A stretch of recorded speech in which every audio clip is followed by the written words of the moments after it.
राम कृष्ण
कृष्णमणि कंठी धरेला कृष्णमणि अभ्याजनी प्रकाश आला वाटू एकमेका कृष्णवनिका संभ्रम वाकुलिया ब्रह्मादिका उत्तम लोका दाखवू काला वाटू एकमेका वैष्णवनिका संभ्रम तुका म्हणे भूमंडळी आम्ही बळीवीर गाडे काला वाटू एकमेका वैष्णवनिका संभ्रम पांडुरंगा करो प्रथम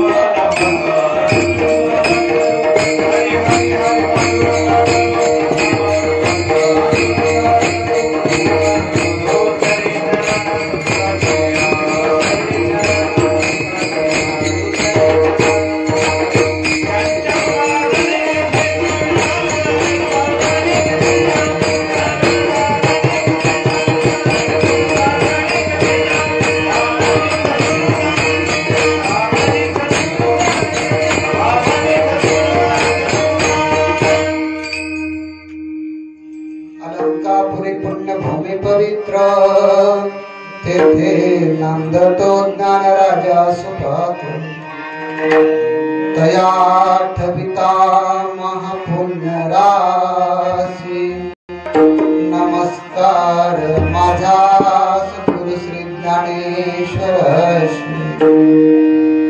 नमो सद्गुरु तुकया ज्ञानदीपा नमो सद्गुरु सच्चिदानंद रूपा नमो सद्गुरु भक्त कल्याण नमो सद्गुरु भास्करा पूर्ण कीर्ती गुरु विष्णु गुरुर्देवो महेश्वरा गुरु साक्षात परब्रह्म तस्मै श्री गुरुवे नमः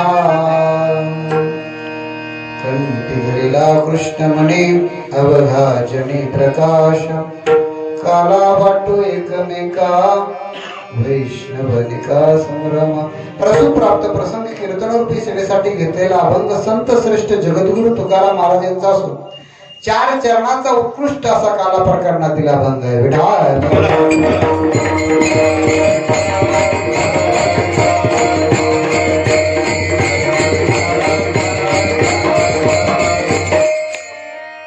अभंगावरती काही बोलण्यापूर्वी थोडासा पर्याय देणं गरजेचं आहे. श्री क्षेत्र थिटेवाडी किंदूरच्या संत श्रेष्ठ कान्होराज महाराज पाठक यांच्या पदस्पर्शाने पावन आणि पुनीत झालेल्या भूमीमध्ये या ठिकाणी अखंड हरिनाम सप्ताह तसेच ग्रंथराज ज्ञानेश्वरी पारायण सोहळा मोठ्या थाटामाटात हा सोहळा संपन्न झालेला आहे.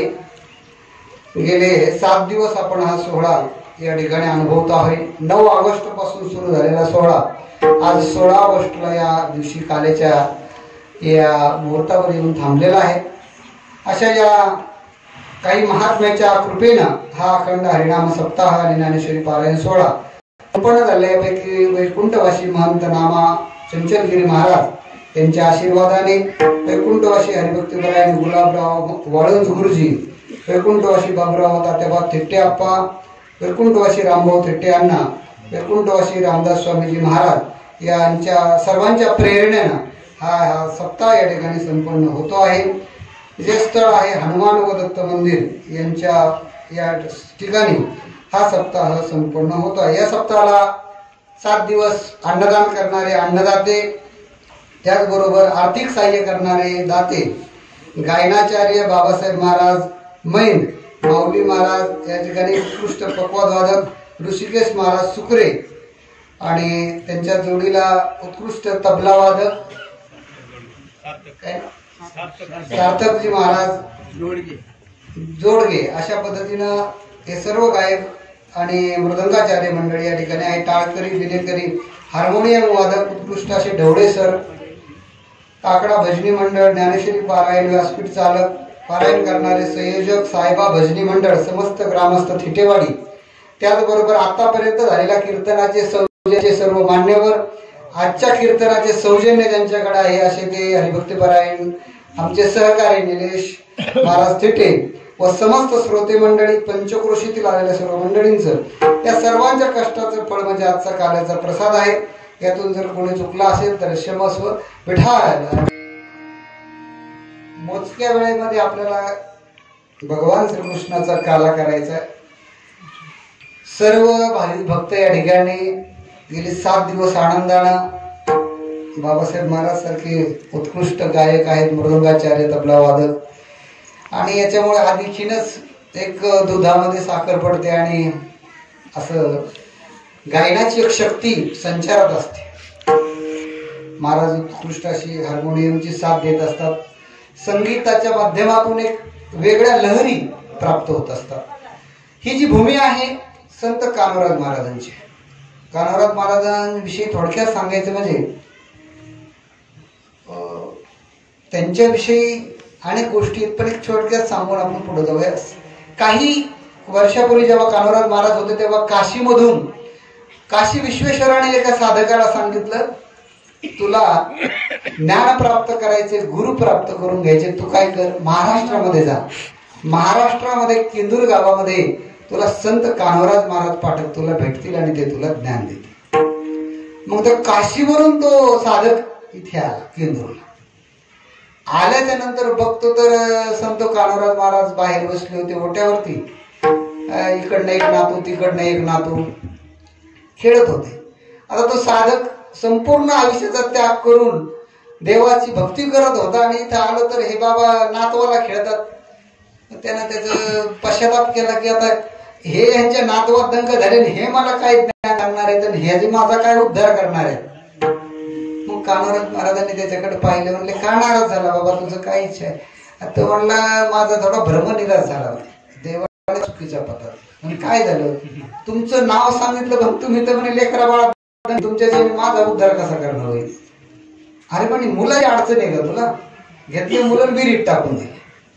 म्हणजे आता जेवण कर, आता म्हणलं अजिबात करत नाही, म्हणलं सुतक लागला. आता मुलं गेले, म्हणलं 10 दिवस आता अजिबात जमत नाही, चाललो करत.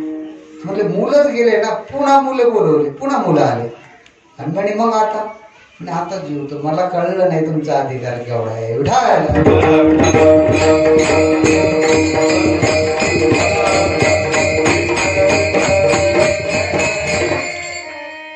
संत श्रेष्ठ ज्ञानेश्वर माऊलींच्या संजीवन समाधी सोहळ्यामध्ये देखील कीर्तन सेवा केंद्रकरांची असते. सर्व पंचकृषी मंडळी आपण त्या ठिकाणी येत असतात. तर असं ह्या पावन भूमीमध्ये आजचा काल हा विशेष महत्वाचा.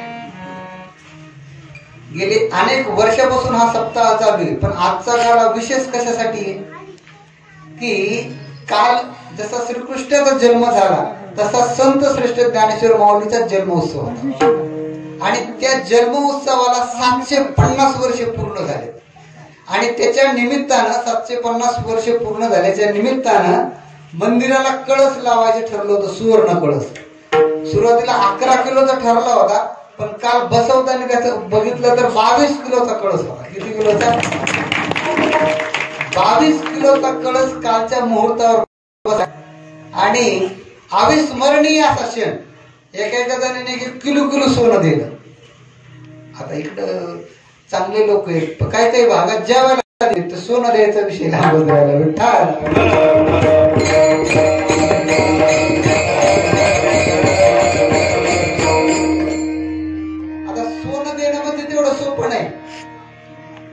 सोनं देणं म्हणजे तेवढं सोपं नाही. माणसाचा प्राण दिलाय का ते सोनं देणं म्हणजे काय. कारण की सर्व धातूमध्ये सोना हा धातू सर्वात श्रेष्ठ धातू आहे. कसा आहे? श्रेष्ठ धातू आहे. आणि या कलियुगामध्ये जगण्याच्या या धावपळीच्या युगामध्ये महागाईच्या काळामध्ये राब राब कष्ट करून पोट भरणं मुश्किल झालेलं आहे सामान्य माणसाचं. आणि अशा काळामध्ये माऊलीच्या मंदिरात सुवर्ण कलश बसवायचं म्हटल्याच्या नंतर कोणी पाव किलो, कोणी अर्धा किलो, कोणी 1 किलो अशा पद्धतीने लोकांनी सोन्याचं दान केलेलं आहे. काल देणगीदारांना बंद केलेलं आहे की आता देणगी घेतल्या जाणार नाही. एवढं भरभरून सोनं लोकांनी दिलेलं आहे. आता हे सोनं मिळालं याच्यात नवल नाही. याच्या आधीच संतांनी सांगून ठेवले, ज्ञानोबारांकडे सोनं नाही तर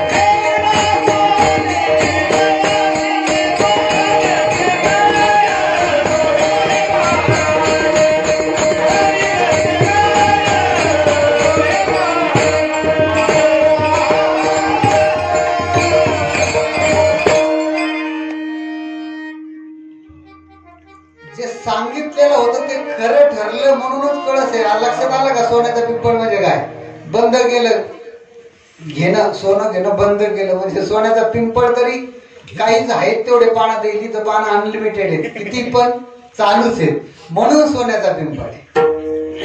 अशा या संत महात्म्याच्या महाराष्ट्राच्या भूमीमध्ये आपण जन्माला आलो, हे आपलं खरोखर भाग्य आहे. जन्माला आलो ते काय भाग्य. भारत देशामध्ये देवभूमी आहे, पण महाराष्ट्र ही संतांची भूमी आहे. देवाचं काम काय जशास तस.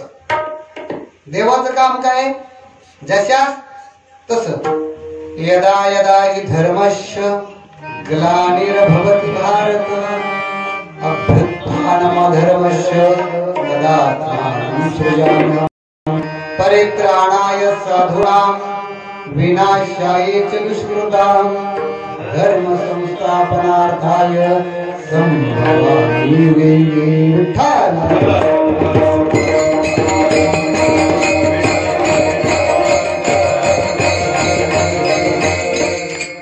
लक्षात द्या, आणि संतातला फरक तुम्हाला सांगतो.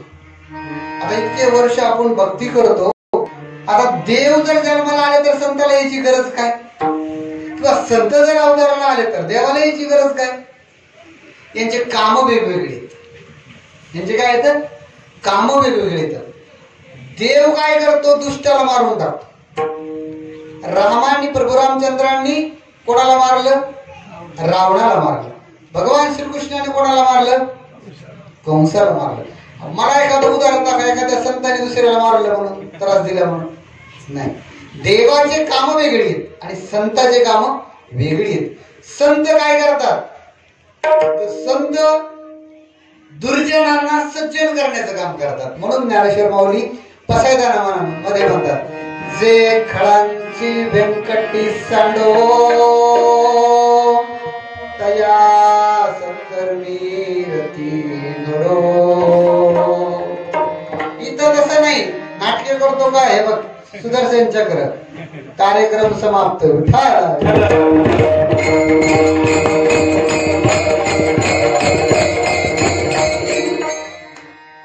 ज्ञानेश्वर माऊलीला जर त्रास दिला, ज्ञानेश्वर माऊलीला जर ठरवलं असतं त्या त्रास देणाऱ्याचा पुन्हा वंश वाढला नाही पाहिजे, तर एकही जिवंत नसतं आळंदी.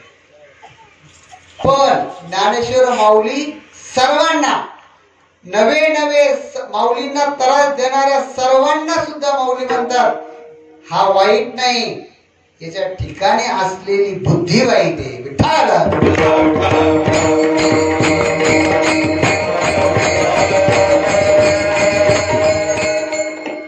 संतांच्या उपकाराबद्दल काय बोलावं, संतांनी किती उपकार केले.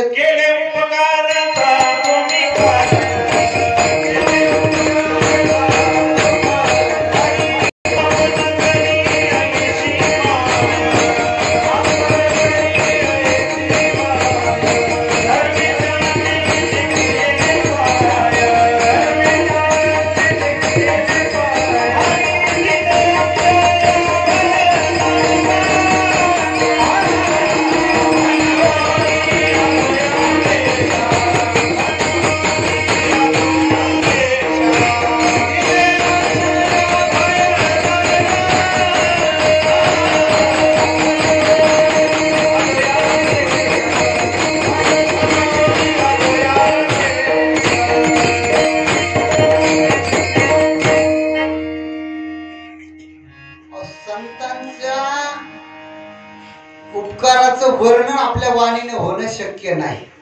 म्हणून जिथं बोलता येत नाही तिथं माणसाने डोकं ठेवलं पाहिजे, गप्प राहिलं पाहिजे. काय केलं पाहिजे, त्यांच्या चरणावरती आपलं डोकं ठेवलं पाहिजे आणि आपल्या वाणीला पूर्ण विराम दिला पाहिजे.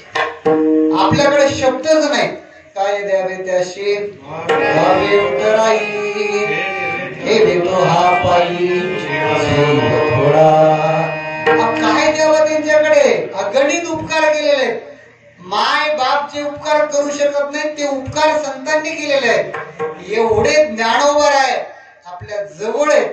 म्हणून ज्ञानोबाराय जेव्हा समाधी घेत होते तेव्हा साक्षात पांडुरंग परमात्म्याच्या डोळ्यातून पाणी येत होतं. रुक्मिणी माता विचारत होत्या पांडुरंग परमात्म्याला, की अनेक संत पाहिले, अनेक भक्त पाहिले, पण तुमच्या डोळ्यातून कधी पाणी आलं नाही. मग पांडुरंग परमात्मा रुक्मिणी मातेला सांगू लागले, देवो म्हणती रुक्मिणी, हा एकच योगी तिला नयने, हे ज्ञान संजीवनी जाण त्रैलोक्यासी, जो करील याची यात्रा तो तारील सकळ गोत्रा, सकळ ही कुळे पवित्रा, याचे निदर्शने होती विठ्ठल.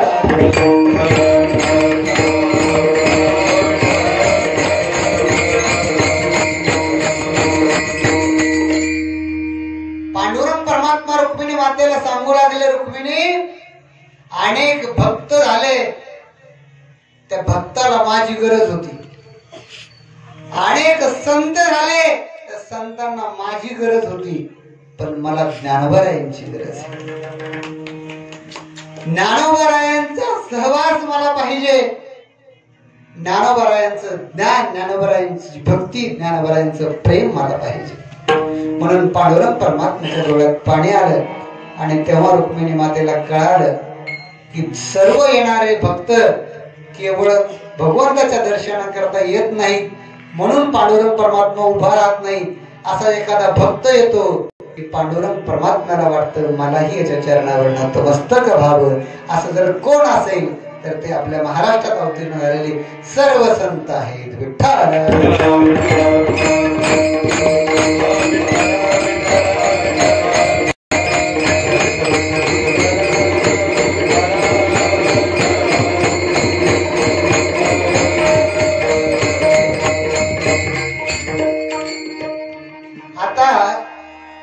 संत नेमकं काय करतात बुवा, यांचं कार्य काय,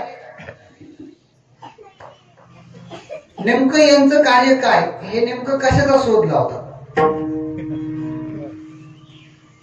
तर माणसाने थोडा विचार केला की त्याच्या मनामध्ये 3 प्रश्न निर्माण होतात. का जायचंय, कुठं जायचंय आणि कशासाठी जायचंय. Where to go, why to go and how to गो.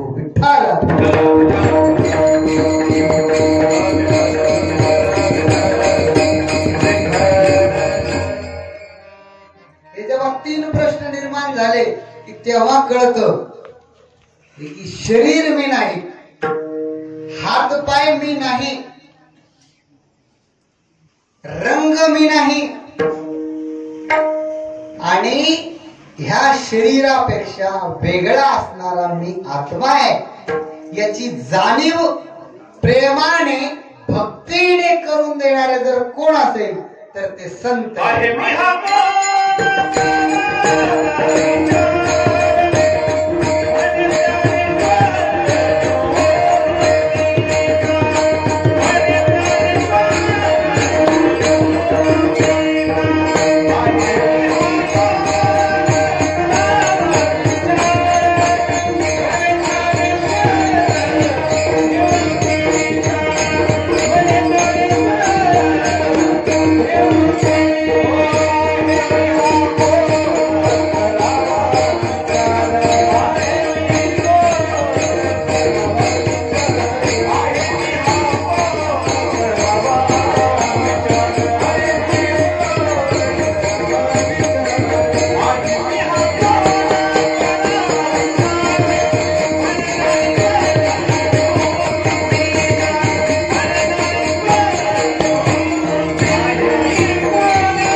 आत्ताच्या काळात माणसं फक्त मनोरंजन करतात, टीव्ही लावून अनेक प्रकारचे चॅनल बघतात, अनेक प्रकारच्या सिरियल बघतात आणि बेस्ट पैकी मनोरंजन आणि टाइम पास करतात. विठ्ठल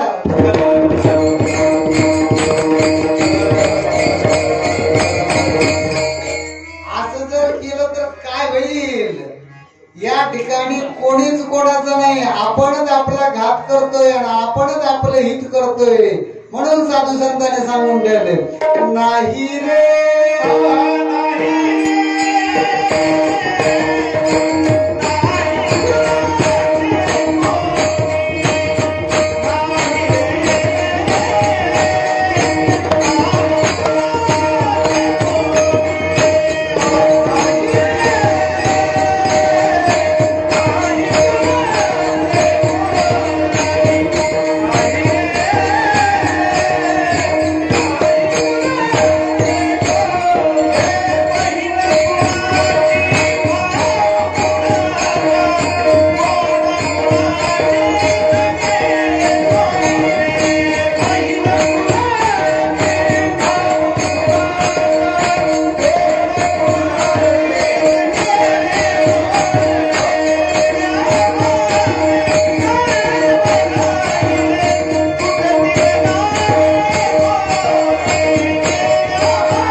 जागेवर आणायचं काम काय करतो. आजचं कीर्तन आहे काल्याचं कीर्तन आहे. 7 दिवसात जे आपल्या डोक्यात घुसलं नाही किंवा 7 दिवस जे आपण चुकवले ते ह्या दिवशी मिळवायचं असतं. आणि नेमकं आजच जर आपण तुम्हाला हसवलं तर तुम्ही फसणार. म्हणून काल्याच्या कीर्तनाची एक जबाबदारी असते. या सर्वांच्या परिश्रमाचं फलित म्हणजे काल आहे.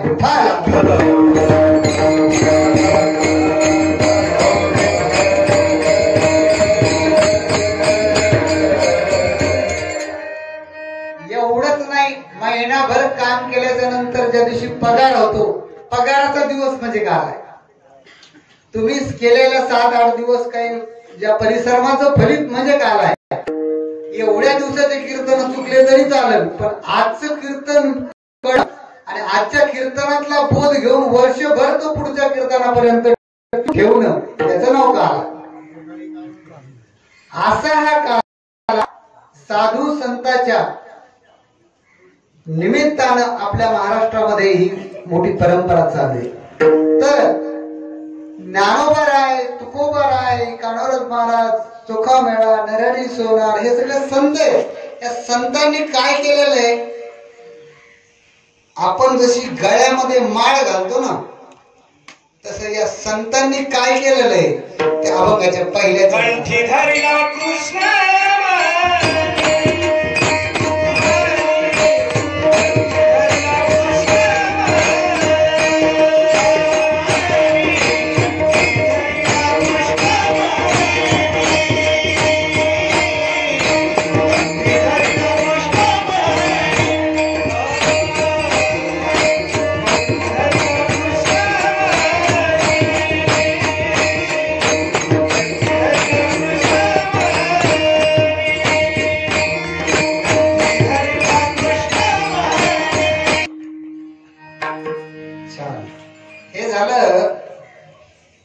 अभंगाचं प्रास्ताविकपणा, पाया म्हणा.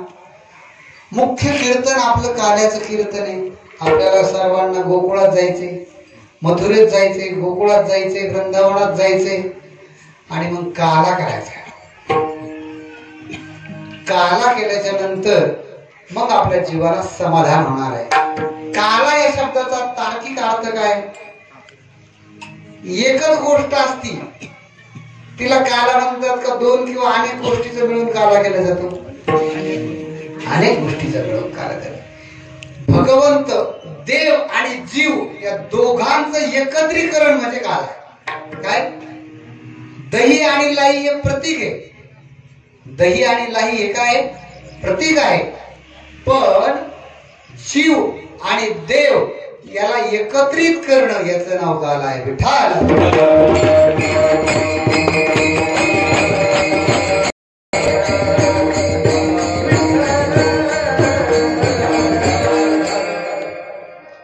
आता आपण तुम्हाला एक कथा सांगतो, लक्ष द्या सगळे. काय झालं? मथुरेमध्ये राजा होता, कंस राजा. कोण राजा? कंस. ते कंस राजा म्हणजे उग्रसेनाचा, उग्रसेन महाराजांचा मुलगा. कोणाचा? उग्रसेन महाराज हे चांगले महाराज, चांगले राजे होते. पण हे त्यांच्या पोटी ह्या कंस नावाचा राक्षस झाला. तो कसा आला त्याला काही कारण आहे. एकदा काय झालं बघा, उग्रसेन महाराजांच्या पत्नी यांनी काय केलं, राजा उग्रसेन महाराजांकडे हट्ट धरला की आपण काय करू, प्रसवन नावाच्या वनामध्ये आपण वनभोजना करता जाऊ. कशा करता जाऊ? वनभोजन म्हणजे तिथं जाऊन आपण जेवण करू छानपैकी. पण त्या दिवशी नेमकं काय झालं, उग्रसेन महाराजांचा न्याय करायचा दिवस होता. म्हणजे आपल्या राज्यामध्ये असलेल्या तक्रारीचा निवाडा त्या दिवशी करायचा होता. मग उग्रसेन महाराज म्हटले आज काही मला जमणार नाही. मग राणी काही ऐकायला तयार नव्हते. मग त्यांनी स्वयंपाक केला होता. मग ते म्हणे तुम्ही जर येणार नसेल तर मी जाते. मग शेवटी स्त्री हट्ट, बाल हट्ट. तर मग शेवटी त्या काही सैनिकांना घेऊन त्या प्रसवन नावाच्या वनामध्ये जेवणाकरता गेल्या. त्यानंतर उत्तम असा त्यांनी स्वयंपाक बनवून नेलेला होता. हॉटेलचा नव्हता, घरचाच होता, चांगला होता. म्हणून तो असा स्वयंपाक त्यांनी तिथे जेवायला बसणार तेवढ्यात वरून दुर्मिळ नावाचा राक्षस चालला होता. कोणता? दुर्मिळ नावाचा राक्षस चालला होता. त्यानं पाहिलं आणि राणीच्या सौंदर्याला तो राक्षस भुलला आणि त्याने विचार केला ही कोणाची पत्नी. त्याला कळालं, दृष्टीने त्याला कळालं की ही उग्रसेन महाराजांची पत्नी. मग त्याने उग्रसेन महाराजांचं रूप धारण केलं आणि पुढे तो खाली उतरला. काय झालं, जेवण केलं, सर्व काही झालं. त्याच्यामुळे कंस नावाचा राक्षस जन्माला आला. विठ्ठल.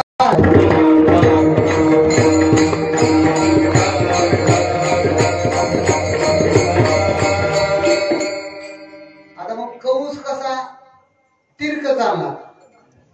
काही ठिकाणी आपल्या तसं नाही, पण काही ठिकाणी काही भागात माणसं सरळ बोलत नाही, तिरक बोलणार. बस सरळ कुठलं चांगलं काम करणार नाही, वेगळंच काहीतरी वाईट करणार. तसा तो कंस, त्याला जर कोणी हेच असं कर म्हटलं तर ते विरुद्ध करणार. म्हणजे राक्षसी प्रवृत्तीचे माणसंच तसे असतात. त्याला सरळ चालत नाही, त्याला उलट लागतं. काय लागतं? म्हणून ते भूत लागल्यावर त्याला असं काही फुलं वगैरे लागत नाही, थेटर आणतात. भूत नाही आणतात त्याला, तर सरळच कामच नाही. तर असा तो कंस. म्हणजे कंसाला त्यानं त्याची ताकद निर्माण केली. त्याच्यानंतर त्याच काळात दुसरा एक जरासंध नावाचा राजा. कुठला? जरासंध नावाचा राजा प्रचंड बलवान होता, ताकद होती त्याच्यावर. त्यानं भारतातले 80 राजे पकडून आणले होते आणि कैदेमध्ये ठेवले होते. म्हणला 100 झाले की एकदाच यांचं नरबळी देतो. अशोकवध नावाचा यज्ञ करायचा होता. पण यादवांचं राज्य इकडं उग्रसेन महाराजांकडे होतं, कंसाकडे होतं आणि इकडं नंदबाबा होते. मग त्याला वाटलं हे मिळणं काही शक्य नाही. मग त्याने युक्ती लढवली. ते म्हणलं असं जमत नाही ना मैदानात. मग नाटक होतं जोडून, सोयरीक तयार करून. मग त्या जरासंधाला 2 मुली होत्या. त्याने कंसाला सांगितलं, आत्ताच्या सारखं नाही, तेव्हा अनेक पत्नी असायच्या.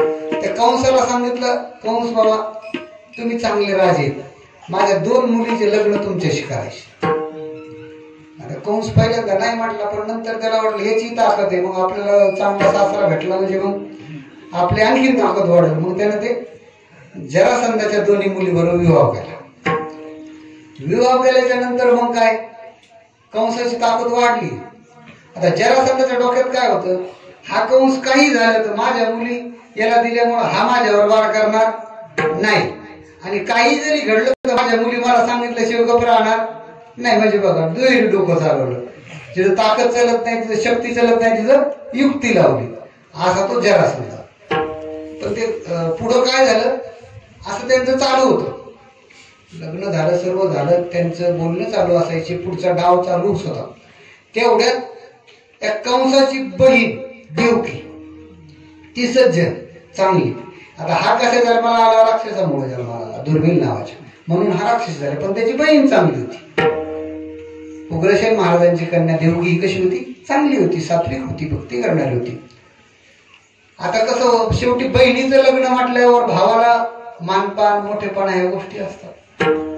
तर वसुदेव हे नंदबाबाचे मित्र.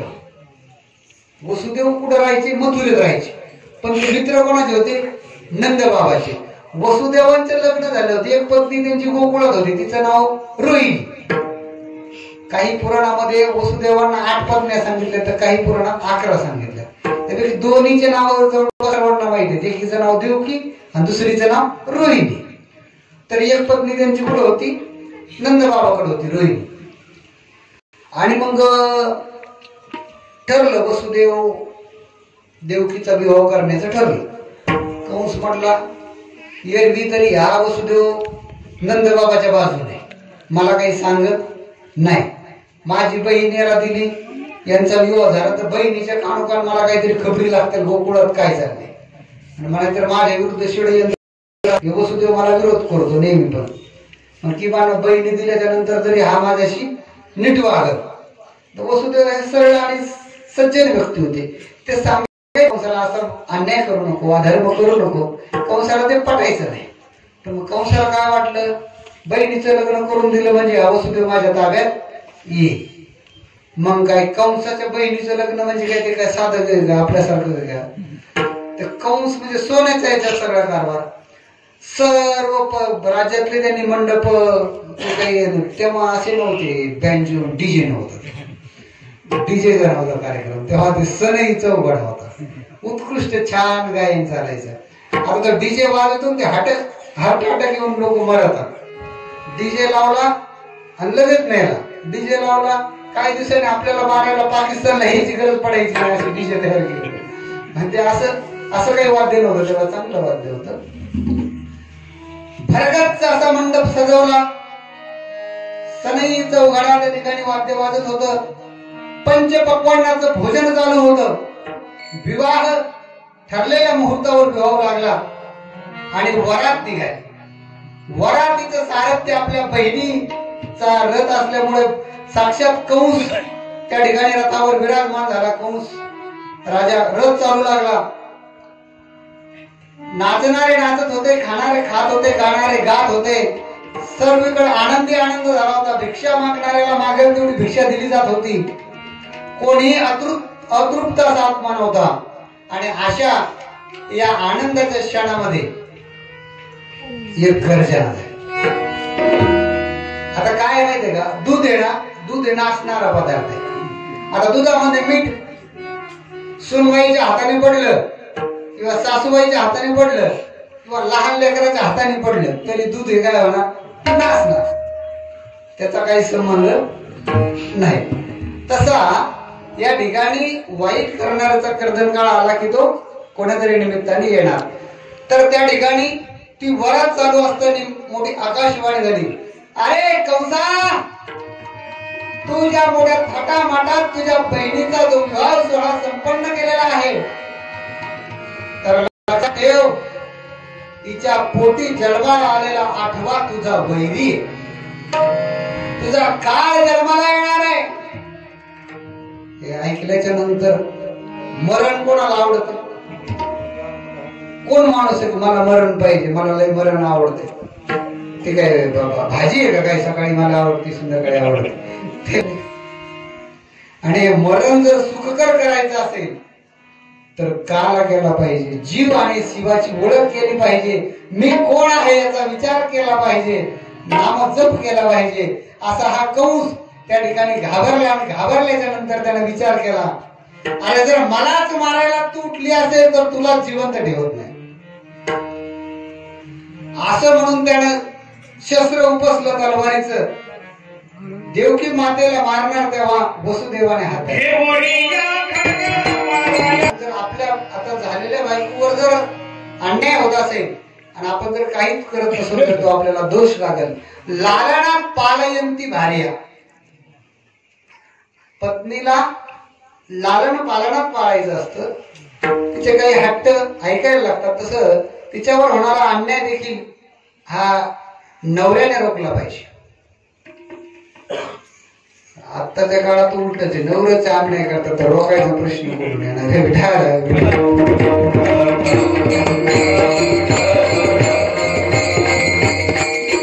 चालू घडामोडी बघून सांगतो, ऐकून सांगतो तुम्हाला, तुम्हाला माहितच आहे, अधिक सांगायची गरज नाही त्याविषयी.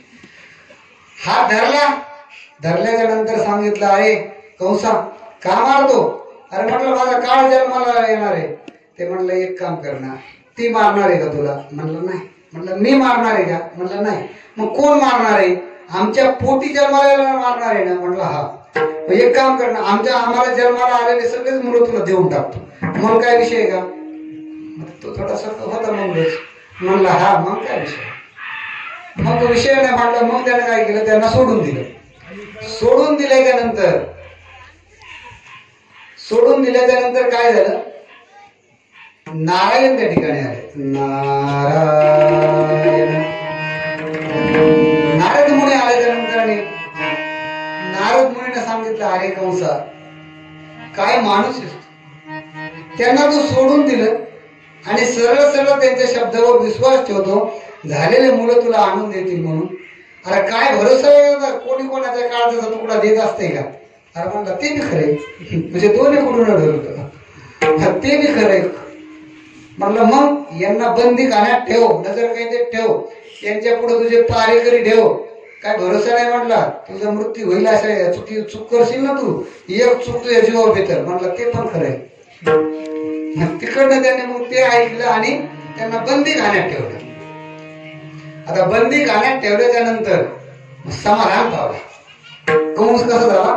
समाधान पावला. म्हणलं आता काय, आपल्यावर आलेले जे संकट होता आता दूर केले, म्हणजे आता बांधूनच ठेवले. म्हणलं भिंतीमध्ये कैद करून ठेवले.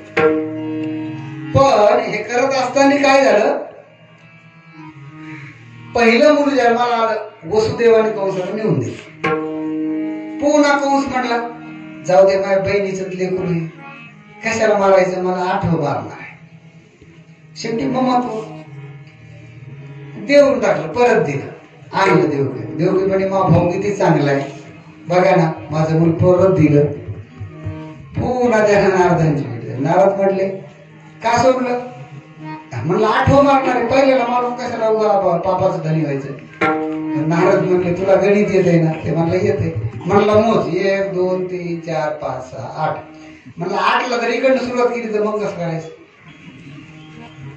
म्हणलं त्याचं काय, देव आहे कुठून नाही होईल, तुला कळणार आहे का? ते म्हणलं मला नाही कळायचं. म्हणलं मार, म्हणजे हे ठेवणं, मार नाही म्हटलं पण हे ठेवणं बरोबर नाही. मग कंसाने त्याला पहिल्या बाळाला मारून टाकलं. आता मारल्यामुळं काय झालं लक्षात ठेवा, जे हत्या असते, गर्भाची जी हत्या असते, या हत्येचं पातक फार मोठं असतं. कंसाचा पापाचा घडा भरण्याकरता कंसालाही अनेक बालकं मारायला लावली, त्याच्या हातून पाप ओढून घेतलं. कारण की पाप हे सहजासहजी कोणी करायला तयार नसतं, पण आपले इंद्रिय ते करत असतात. पुण्यकर्म हे करावं लागतं आणि पाप कर्म किंवा वाईट कर्म हे होत असत. मंदिरात यावं लागतं, मंदिरात काय करावं लागतं, यावं लागतं. पण यात्रेला माणूस सहज जात. असं हे पाप कर्म आपले इंद्रिय सहज करत असतात. मग सांगितलं की बाबा हिच्या पोटी जन्माला येणारा कोणता आठवा येईल हे काही सांगता येणार नाही. म्हणून कंसानं काय केलं, पहिला दुसरं तिसरं बालक जन्माला आलं तसं त्याला अगदी भाताचा गोळा करावा आणि तो भिंतीवर फेकून मारावा, जसे भाताचे शिंतोडे उडावे तशा पद्धतीने लहान लहान बालक त्या कंसाने चिरडून मारली. मारल्याच्या नंतर कंसाच्या पापाचा घडा भरत आला. 7व्यांदा 6 बालक मारली. 7व्यांदा जो गर्भ होता तो योग मायेनं त्या ठिकाणावरून तो गर्भ रोहिणी मातेच्या उदरामध्ये गोकुळाला गेला. आणि रोहिणी मातेच्या पोटी काय झालं होतं, मागच्या अवतारामध्ये प्रभू रामचंद्राच्या वेळेस लक्ष्मणजी लहान भाऊ म्हणून आले होते. तर त्यांना बरीच कामं करावं लागली, खूप त्यांना त्रास झाला. तर ते म्हटले ह्यावेळेस मला नको भाऊ, तुझ्या बरोबर देव अवतार घ्यायलाच नको. तर देव म्हटले ह्यावेळेस तू मोठा भाऊ, तू लहान भाऊ झाला म्हणून परेशान झाला ना, त्रास झाला ना तुला, आता तू मोठा भाऊ. म्हणून हा 7वा गर्भ संकर्षण बलराम दादाचा आहे. आणि मग हा गर्भ रोहिणी मातेच्या पोटी इकडे गोकुळात पाठवला. आणि पुढे रोहिणी मातेच्या पोटी संकर्षण भगवान जन्माला आले. बोला बलराम भगवान. आणि मग आता राहिला 8वा. कृष्णाने आकडे धरलेच होते, आता त्याच्या लक्षात आलं 8वा जन्माला येणार आहे. कृष्णा कंसाला जिकडं तिकडं आपला वैरी आपला काळ दिसायला लागला. जेवणात 8वा, पाण्यात 8वा, इकडं 8वा, तिकडं 8वा, झोपेत 8वा. कंस भयभीत झाला होता, भीतीनं फार कापड सुटलं होतं त्याला. आणि असा भयभीत झालेला कंस जिकडे तिकडे जिकडे तिकडे बघू लागला. काम निघालं त्याला, मिठायला आपल्याला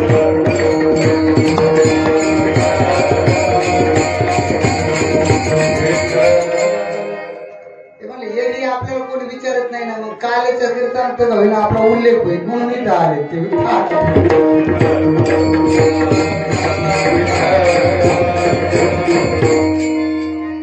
एरवी सगळीकडे आपली हाड आहे ना, कोणी गेलं हाड हाड हाड हाड म्हणजे चांगल्या देवाच्या ठिकाणी जाऊ, शेवटी कुत्रे असते त्यांना काय बोलावं.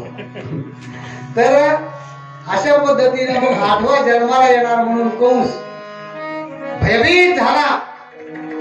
सर्व काही सोन्याची गादी आहे पण जेवणाचा घास पोटात जाईना. काय करतं ते सोन्याच्या गादीला? सोनं का खातं का माणूस? एखाद्या माणसाला म्हटलं तुला सोनं आणि चांदीच्या घरात तुला बंद करून ठेवतो, किती दिवस जगल होते? सोनं चांदी बंद करून ठेवलं. किंवा गहू ज्वारी भाताच्या घरात बंद करून ठेवला, कोणता जास्त काळ जगल? जगल कोणता सांगा बरं? काय तर काय सोन्याच्या भाकरीन चांदीचं पिठलं करून खाणार आहे काय? तो जगणार नाही. शेवटी जगण्यासाठी अन्न हे महत्वाचं असतं, सोनं हे पाहण्यासाठी ठीक आहे. म्हणून तुकोबरायांनी सांगितलं सोने चांदी आम्हा मृत्युके समान. हे सोनं चांदी काही नको. असा हा कंस सोन्या चांदीच्या पलंगावर झोपायचा, पण त्याला झोप लागत नव्हती, भूक लागत नव्हती, तहान लागत नव्हती. जिकडं तिकडं त्याचं चिंतन सुरू झालं होतं. श्रावण महिना होता, पावसाळ्याचे दिवस चालू होते. रिमझिम रिमझिम अशा पद्धतीचा पाऊस पडत होता. अष्टमीचा दिवस होता, बुधवारचा वार होता, रोहिणी नावाचं नक्षत्र होतं. आणि या अशा या नक्षत्रावरती पर्व काळावरती रात्रीचे 12 वाजले होते. आणि भगवान श्रीकृष्ण परमात्मा त्या ठिकाणी अवतीर्ण झाले. गोपाल कृष्ण भगवान अवतीर्ण झाले म्हणजे ते काय आपल्या बाळासारखं लहान बाळासारखं नाही, चतुर्भुज रूपात भगवंत अवतीर्ण झाले.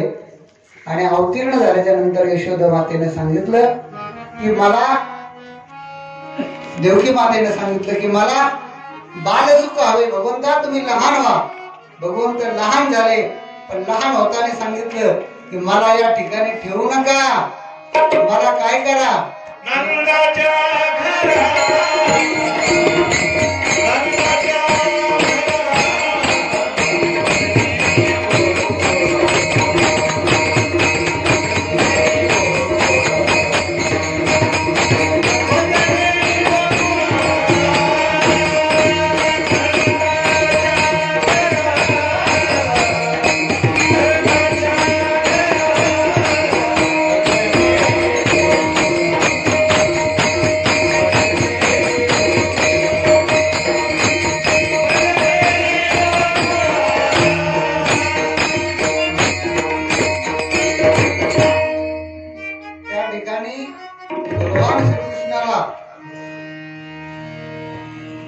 वसुदेवाने टोपलीमध्ये घेतलं आणि सर्व पहारेकरांचे डोळे लागले, झोपी गेले, बेड्या सुटल्या, जिकडे तिकडे सर्व जागे असलेले झोपी गेल्यामुळे शांतता पसरली होती.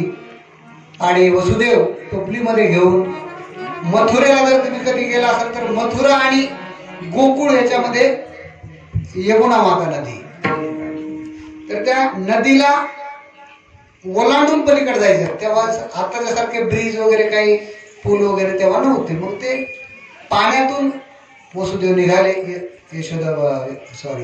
यमुना मातेच्या पाण्यातून निघाल्याच्या नंतर पाणी शेवटी वरती वरती यायला लागले. यमुना माता म्हणजे कोण? सागराची पत्नी, काळाची बहीण, ती यमुना माता. पुढे ती यमुना माता वरती वरती वरती जायला लागली. भगवंताने पाहिलं यमुना मातेला दर्शन हवंय. भगवंताच्या डोळ्यातून एक अश्रूचा थेंब यमुना मातेमध्ये पडल्याच्या नंतर यमुना मातेनं त्या ठिकाणी वाट करून दिली वसुदेवांना. स्त्रिया जशा पूर्वी मध्य भागातून भांग पाडायच्या तशा पद्धतीची अशी वाट पडल्याचं वर्णन ग्रंथामध्ये आहे. आणि मग वाट झाल्याच्या नंतर भगवंताला घेऊन वसुदेव त्या ठिकाणी गोकुळाला पोहोचले. त्या ठिकाणी जी काही कन्या जन्माला आली होती तिला घेऊन परत मथुरेमध्ये आल्याच्या नंतर पारेकरी जागे झाले आणि सर्वांना त्या ठिकाणी लक्षात आलं की काहीतरी बाल जन्माला आलेला आहे. आणि त्यांनी कंसाला सांगितलं. कंसाने आल्याच्या नंतर पाहिलं आणि पाहिल्याच्या नंतर त्या मुलीला घेतलं, पायाला धरून फिरवलं आणि शिळेवर आपटणार. तेवढ्यात तिने सांगितलं की तू मला मारायचा प्रयत्न करू नको, मला मारण्याच्या अगोदर तुला मारणारा त्या ठिकाणी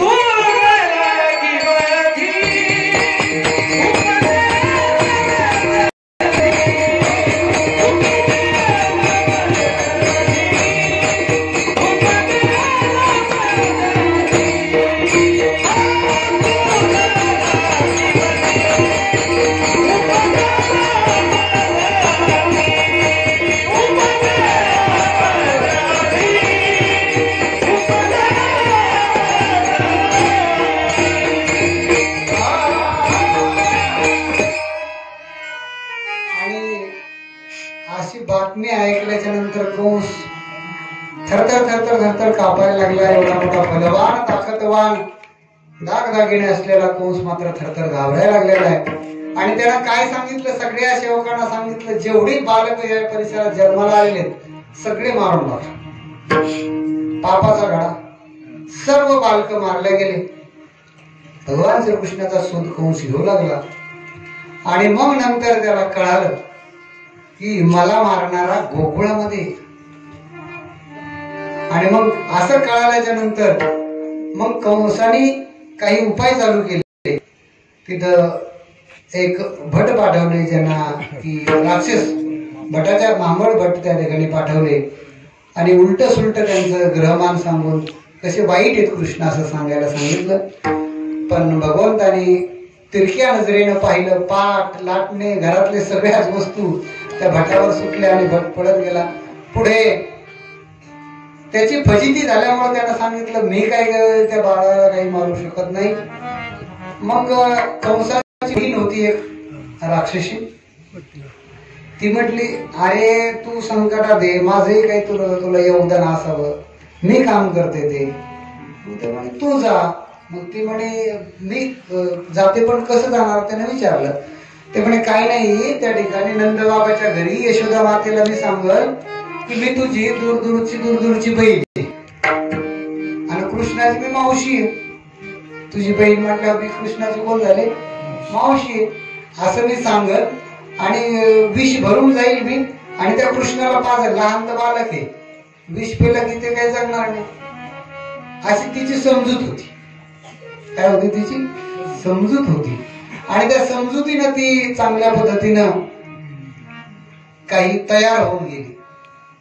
तयार म्हणजे काय, चांगलं सौंदर्य. आताच्या काळात काय त्याला ब्युटी पार्लर म्हणतात. पूर्वीच्या काळी सुद्धा वेगवेगळ्या पद्धतीचे सौंदर्य प्रसाधन आपल्या देशामध्ये होते आणि ती सुंदर असं रूप धारण केलं आणि ती कुठं गेली, गोकुळात गेली.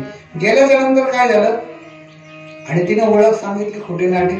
यशोदा मातेला वाटलं आता एवढ्या जणी असतात, एवढे येत जात असतात, कुठेतरी असेल, तिलाही आनंद झाला असेल म्हणून ती आली असेल आणि म्हणून मग यशोदा मातेने सांगितलं. ती म्हणे मला बाळाला माझ्याजवळ द्या आणि मग बाळाला त्याच्याकडे दिल्याच्या नंतर भगवंत मनात विचार करू लागले, आता तुझाच नंबर आहे, सुरुवात तुझ्यापासून करतो, थांब थोडस. आणि मग भगवंताने डोळे बंद केले, म्हणले आता काय तुला जर मला एवढाच प्रेम आहे, तुला एवढी आपुलकी आहे, तर आता तुझ्या मांडीवर बसतो, आता हरकत नाही, तुला आता आनंद देणंच आहे. तिला वाटलं आता हे बालक आहे. जेव्हा भगवंताने प्यायला सुरुवात केली, विष पिऊन घेतलं, दूध पिऊन घेतलं, रक्त प्यायला लागला. अरे म्हणते आता सोड, आता म्हणजे सोडत नाही, आता तुला डायरेक्ट वैकुंठच दाखवत. आणि मग भगवान श्रीकृष्णाने तिच्या अंगातलं सर्व रक्त शोषण केलं आणि रक्त शोषण केल्याच्या नंतर ती मूळ स्वरूपात धाड दिशी अशी 18 पुतना नावाची राक्षसीन पडली आणि पडल्याच्या नंतर यशोदा माता गडबडीनं घरातून धावत पडत आल्या. काय झालं बाळाला, काय झालं बाळाला, तर भगवंत तिच्या अंगावर खेळायला लागले. भगवंताने सांगितलं मनातले मनात, तू चिंता करू नको, अजून लय ही तर सुरुवात आहे, अजून बरेच जणांचा कार्यक्रम करायचा आहे. काय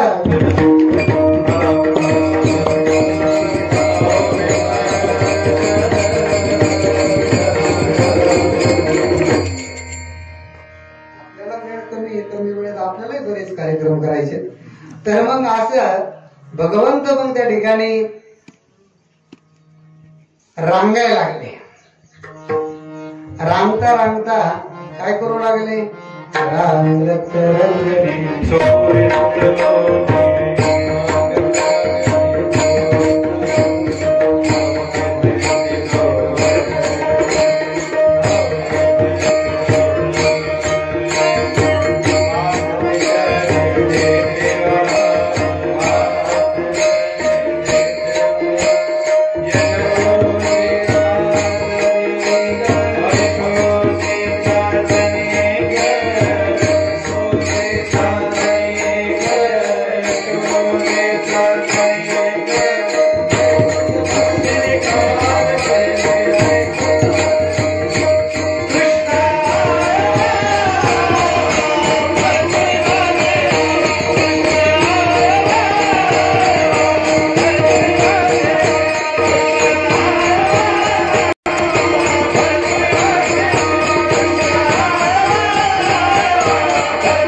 कीर्तनातले कृष्ण पटापट मोठे होत असतात.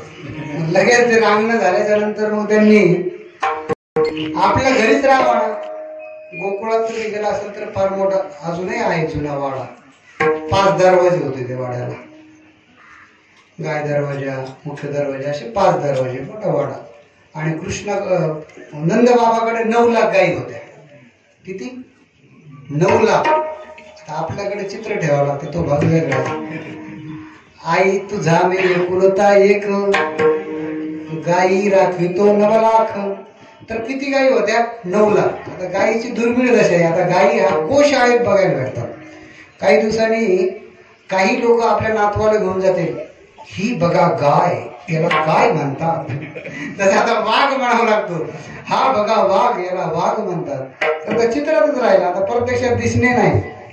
तशी गायीची दुर्दशा करते कोण? काळ करतो. आपण करत नाही. आता आपल्यावर ते खापर कुठलं चालणार आहे, कारण की काळानुसार आपण वागतो.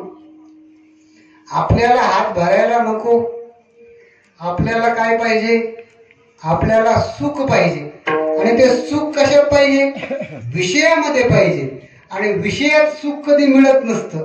जैसा भरभर भेदी कोडे बल तैसे काष्ट कोरडे, परी कळिके माझी सापडे कोवळीये. ज्याप्रमाणे भुंगा लाकडाला जर त्याने ठरवलं तर इकडून तिकडे होल पाडू शकतो, पण तोच भुंगा भरभर कमळाच्या पाकळ्यामध्ये जर दबला ना तर तो त्याला अजिबात त्याला होल पाडत नाही, कारण की त्याचं त्या सुगंधावरती प्रेम असते. आणि मग हत्तीच्या पायाने चिरडून मरतो, मेला तरी चालेल, पण स्वतःची सुटका करून घेत नाही, कारण तो विषयामध्ये अडकला. आता इथे सांगायला तेवढा वेळ नाही आपल्याला, पण थोडक्यात सांगतो. 5 विषय शब्द स्पर्श रूप रस गंध, या 5 विषयामध्ये सर्व जगत अडकले. कुठले विषय आहेत, शब्द स्पर्श रूप रस आणि गंध, या 5 विषयामध्ये सगळे अडकलेले. या 5 विषयामधून बाहेर काढणारा कोण आहे, तर तो कृष्ण आहे. कृष्ण शब्दाची व्याख्या सांगायची म्हणजे कर्ष येते ती कृष्ण. जो आकर्षित करून घेतो त्याचं नाव कृष्ण आहे, जो ओढून घेतो त्याचं नाव कृष्ण आहे, जो चोरून घेतो त्याचं नाव कृष्ण आहे. मग काय दैदूत चोरतो का, दैदूत चोरतोय निमित्त आहे, पण भक्तांचे मन चोरून घेतो आणि जन्मोजन्मी त्याला आपल्या जवळच गवळण म्हणून करून ठेवतो. कळाली का कृष्ण शब्दाची व्याख्या? कृष्ण शब्दाचा अर्थ सरळ सरळ सांगतो की जो चोरून घेतो, ओढून घेतो, आपल्याकडे आकर्षित करतो, त्याचं नाव कृष्ण, त्याला कृष्ण म्हणतात. आता तुम्हाला हा कृष्ण आपल्या जवळ कसा याचं दुसरं उदाहरण सांगतो. कृष्ण म्हणजेच पांडुरंग परमात्मा आहे. कृष्ण म्हणजेच कोण आहे? आता तो पांडुरंग परमात्मा, कृष्ण पांडुरंग परमात्मा झाला कसा ते सांगतो. कृष्ण निजला निवांत आठवली त्याला राधा, कृष्ण निजला निवांत आठवली त्याला राधा, राधेला केले जादूने जिवंत, जणू काय झाली त्याला प्रेमबाधा, जणू काय झाली त्याला प्रेमबाधा. समोरून आली रुक्मिणी कृष्णा संगे राधेचं पाहिले, समोरून आली रुक्मिणी कृष्णा राधेचं पाहिले, डोळे झाले लाले लाल, म्हणे मी कृष्णास सोडून चालले, कृष्णास सोडून चालले. कुठे गेली रुक्मिणी कुणाचं ठाऊक, कुठे गेली रुक्मिणी कृष्ण कुणाचं ठाऊक, कृष्ण शोधतो तिला होऊन व्याकुळ भाऊक, कृष्ण शोधतो तिला होऊन व्याकुळ भाऊक. पोहोचायला कृष्ण शोधतो तरी चंद्रभागेच्या, आणि रुक्मिणी दिसली त्याला दिंडीर वनात पंढरीच्या. पोहोचायला कृष्ण शोधतो तरी चंद्रभागेच्या, आणि रुक्मिणी दिसली दिंडीर वनात पंढरीच्या. कृष्ण म्हणवितो रुक्मिणीस पण ती रुसलेली फार, कृष्ण म्हणवितो रुक्मिणीस पण ती रुसलेली फार. आणि म्हणतो कसा, अगं रुक्मिणी कसा करू मी तुझ्या विना वैकुंठाचा संसार, कसा करू मी तुझ्या विना वैकुंठाचा संसार. पुंडलिकाच्या घरी आली कृष्णाची स्वारी, पुंडलिकाच्या घरी आली कृष्णाची स्वारी. पुंडलिक करतो आई बापाची सेवा, ठेवू उभा विटेवर कृष्णाला दारी, ठेवू उभा विटेवर कृष्णाला दारी. वीट फेकली. वाट पाहता पाहता कृष्णाची मूर्ती राहिली, वाट पाहता पाहता कृष्णाची मूर्ती राहिली. विटेमुळे विठ्ठल प्रचिती झाली, विटेमुळे विठ्ठल प्रचिती झाली.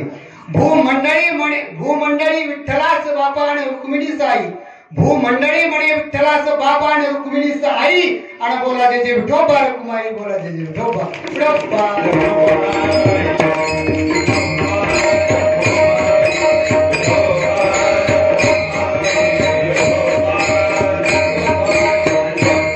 कृष्ण विठ्ठल कसा झाला ते देखील कळलं, म्हणून तो कृष्ण आज आपल्यालाच आहे, कारण की आपण पंढरीच्या वारीला जाणारे वारकरी आहोत. असा हा भगवान श्रीकृष्णाचा अवतार. पुढे खूप घरात खेळून झाल्याच्या नंतर भगवान श्रीकृष्ण बाहेर जायला लागले. बाहेर जायला लागले तर गप्प राहत नव्हते, खोड्या करायला लागले दुसऱ्यांच्या. आणि खोड्या करायला लागल्याच्या नंतर मग भांडणं यायला लागले. आणि गवळणी सांगायला, यशोदे कृष्णाला सांगा,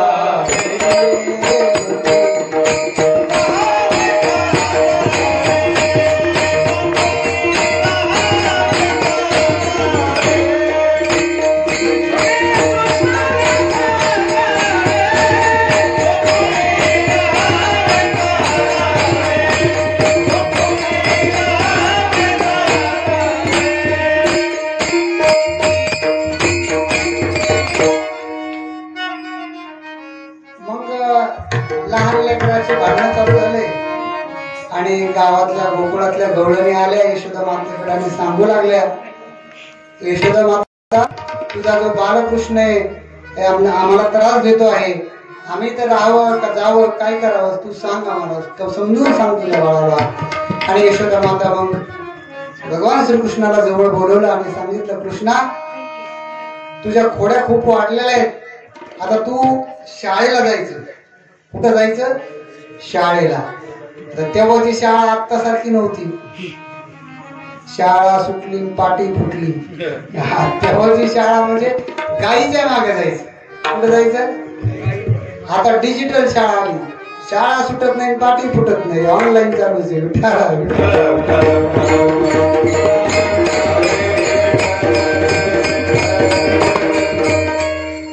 बिचाऱ्या लेकरांना दमच नाही, शाळेत गेलं तरी शिकवतात, घरी आलं तरी ऑनलाईन त्याला बसून पुन्हा शिकवतात.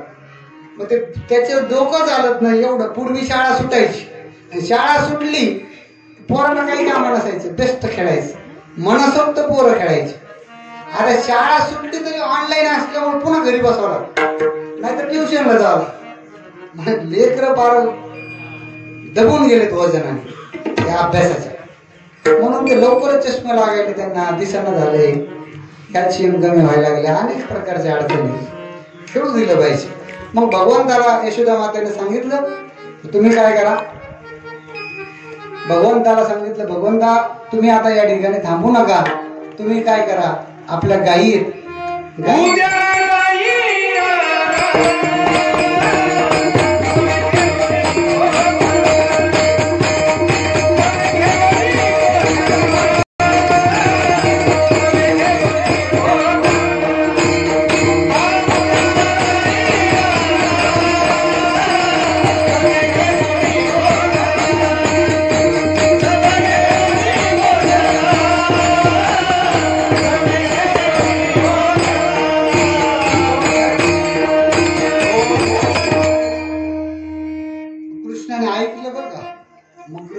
निघाले, गाई घेऊन वृंदावनाला निघाले. गोकुळच्या बाजूलाच वृंदावन आहे. त्या वृंदावनाला गाई घेऊन यायची. आपल्या बरोबरचे सवंगडी त्यांनी सोबत घेतले, पेंध्या सुदाम्या अनेक अशा प्रकारचे सवंगडी सोबत घेतले. म्हणजे चला आता गावात आपले भांडणं जास्त वाढले तर आपण गावात थांबण्यात काय अर्थ नाही, आपल्यामुळे कुणाला त्रास होत असेल तर आपण तिथे थांबू नये. आता मुद्दाम लोक काही त्रास होतो का मग मी इथंच थांबल असं म्हणतात. पण भगवंताने सांगितलं माझा त्रास होतोय ना, मी काही इथं थांबत नाही. भगवंत वृंदावनामध्ये काही घेऊन यायला लागले. आल्याच्या नंतर त्यांनी आता शेवटी माणसं कुठे यात्रेला निघाले, ट्रिपला निघाले तर शेवटी शिदोरा घेऊन जातच असतात की नाही. प्रत्येक जण थोडी हॉटेलला खात असतो. आता पूर्वी तर शिदोरा न्यायचे, आता वेगळा विषय, पण काही जण नेतात अजून पण. मग ते दुपारची वेळ झाल्याच्या नंतर मग ते कृष्णाने पाहिलं, पहिल्या दिवशी कोणाच्या याच्यावर बाजरीची भाकरी आहे, ठेचा आहे, कोणाच्या याच्यावर लाल तिखट आहे भाकरीवर, कोणाला चटणीच नाही, नुसती भाकरीच आहे. कृष्णाचा डबा कृष्णाने उघडला. कृष्णाच्या डब्यात दही, दूध, तूप, लोणी सगळं काय होतं. आणि मग कृष्ण विचारलं, अरे तुम्ही मी आपण एकाच गावात राहतो, आमच्याकडे गाई आहेत, तुमच्याकडे गाई आहेत, आमच्या घरी दूध निघते, तुमच्या घरी दूध निघते. मग ते म्हणले काय सांगायचं कृष्णा, आमच्या घरचे दूध नेतात मथुरेच्या बाजाराला, आमचं दूध जातं डेअरीला आणि ठ्याचा भाकर येतं आम्हाला नेरीला, काय सांगायचं. म्हणजे कृष्ण म्हणला, अरे विका पण स्वतःला तरी खा ना, चांगलं व्हा ना, धष्टपुष्ट, चांगलं डोकं चालवा ना, काही खाऊ नका ना. ते म्हणले काय करावं कृष्णा, घरचे लोक देत नाही रे, त्यांना बाजाराला विकायला लागतं. कृष्ण म्हटला देत नाही ना, तेव्हा खायची गोष्ट आहे ना, काय वाईट काही नसते. दही दूध लोणी आहे ना, तुम्ही खाल्लं पाहिजे. तुम्ही उगं तुम्हाला कोणी मारायला लागलं ते काय बुकीत तुम्ही खाली पडता, जरा असं येडेवाणी करू नका. पण ते म्हणे काय करायचं, तर ते म्हणे देत नाही तर चोरून घ्यायचं म्हणे, खायच्या गोष्टी चोरून घ्यायला काय नसते म्हणे घरातली घरात. ते म्हणे तेवढं डोकं नाही चालत बाबा. कृष्ण म्हणला आपण एक मंडळ स्थापन करू. मग त्याने चोरीय मंडळ स्थापन केलं. आता आपल्याकडे गणपती मंडळ स्थापन होते, तसं भगवंताचं चोरीय मंडळ, चोरी करायचं मंडळ. स्थापन केल्याच्या नंतर प्रत्येकाला काम वाटून दिले. कुणी बांबू आणायचे, कुणी बारीक चाळलेली माती आणायची, कुणी काटे आणायची, कुणी गोटे आणायच्या, असे काम वाटून दिले.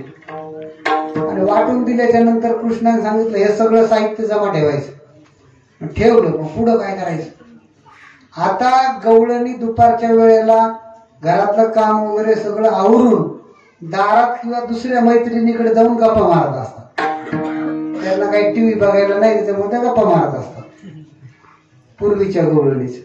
मग ते ठरल्याप्रमाणे ते सगळं मंडळाची स्थापना केली. पूर्वी वाडे असायचे, अजूनही ते वृंदावनात मथुरेला जुने वाडे, ते दर्शनाला वरती वाडा येतो बाबाचे, बरेच जुने वाडे आहेत. तर ते मग ठरल्याप्रमाणे त्या सवंगड्याने ते सगळं साहित्य आणलं. एक जण म्हणलं हे काय करायचं कृष्णा? तो म्हणला तुला सांगितलं तेवढंच करणार, शिल्लकचं डोकं चालू नको. मग तर ठीक आहे बाबा, आपलं काय करायचं सांगितलं. मग ते कृष्णाने समजून सांगितलं. म्हणलं दुसराच उपयोग करता. हे म्हणे काटे बांबू वर शिंक्याला दही ठेवलेलं असते. दही ठेवलंय शिंक्यावरी म्हणे मजला दिलं उकळी. दही कुठं असतं? शिंक्यावर असतं. मग ते फोडायसाठी हे बांबू. तर माती कशाला? अरे जर कोणी पकडायला आलं तर त्याच्या डोळ्यात बारीक माती फेकून मारायची, म्हणजे ते आंधळं होतं ना, आपण पळून द्यायचं. काटे कशाला? जर आपण पळायला लागलो, पळता पळता ते जर माग लागलं तर मधातच काटे टाकून द्यायचे. पायात काटा घुसला आणि ते काढूस तर आपण पळून जायचं. म्हणले हा कृष्णा तुला डोकं आहे वाटतं. हे म्हणलं डोकं आहे म्हणून तर मी राजा आहे. आणि मग सगळे कृष्णाचं ऐकायला लागले. आणि मग गवळणी पुढे बसल्या. घरी ठरवलं त्यांनी, म्हणलं दुपारी जाऊ आपण, बेस्टपैकी सगळ्यांना भरपोड तुम्हाला खायला देतो. याल तरी यारे लागे अवघे माझ्या मागे मागे, आजी देतो पोट भरी पुरे म्हणाल तो भरी. पोट भर देतो तुम्हाला, पण काय करा जास्तीचं डोकं चालू नका. मग ठरल्याप्रमाणे सगळे सवंगडी मागे आले आणि त्यांनी एका भांडणं करणाऱ्या गवळणीचं घर गाठलं. गप्पा असणाऱ्या गवळणीचं नाही. लय भांडत होती का तिच्या घरी ते गेले. गेल्याच्या नंतर मागच्या सवण्यामधून ते आत उतरले. उतरल्याच्या नंतर त्यांनी त्या ठिकाणी जर ध्यान करायला डोळे बंद करायला लावले की त्याचं खिंडीतून पाहतात महाराज कुठे बुवा, मग ते उघडतात. तसं त्या पेंध्याने काय केलं, त्या पेंध्याने असे अर्धे डोळे उघडले. कृष्ण काय करतो? कृष्ण म्हणला मी मंत्र म्हणतो तोपर्यंत बाहेर येतात. कृष्णाने मंत्र म्हणायला सुरू करा, पेंध्याने अर्धे डोळे उघडले. सगळे सवंगडी गायब झाले आणि पेंध्या अर्ध्या सवण्यात जाऊन अडकला. अर्धा छातीच्या बरोबर गेला आणि अर्धा खालीच राहिला. आणि खाली राहिल्याच्या नंतर मग जे अर्धा राहिला कुचना कुचना मला वाटतो कुतना कुतना, आता बोबडा होता.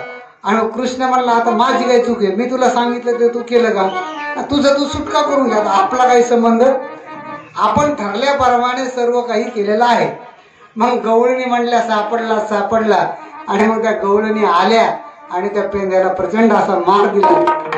तिथून पुढे पेंद्या कृष्णाच्या शब्दाच्या बाहेर गेला नाही.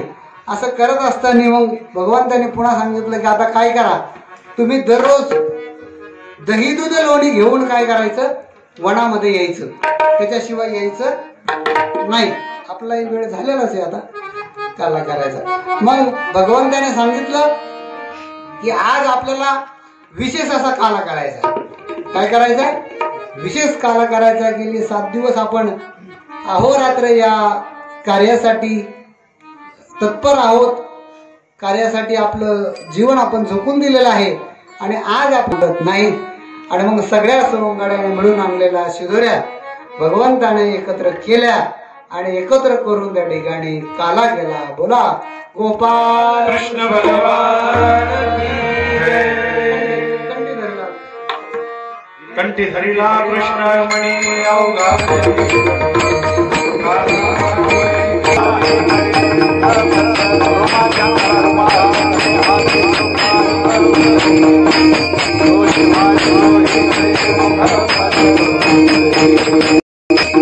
Thank you.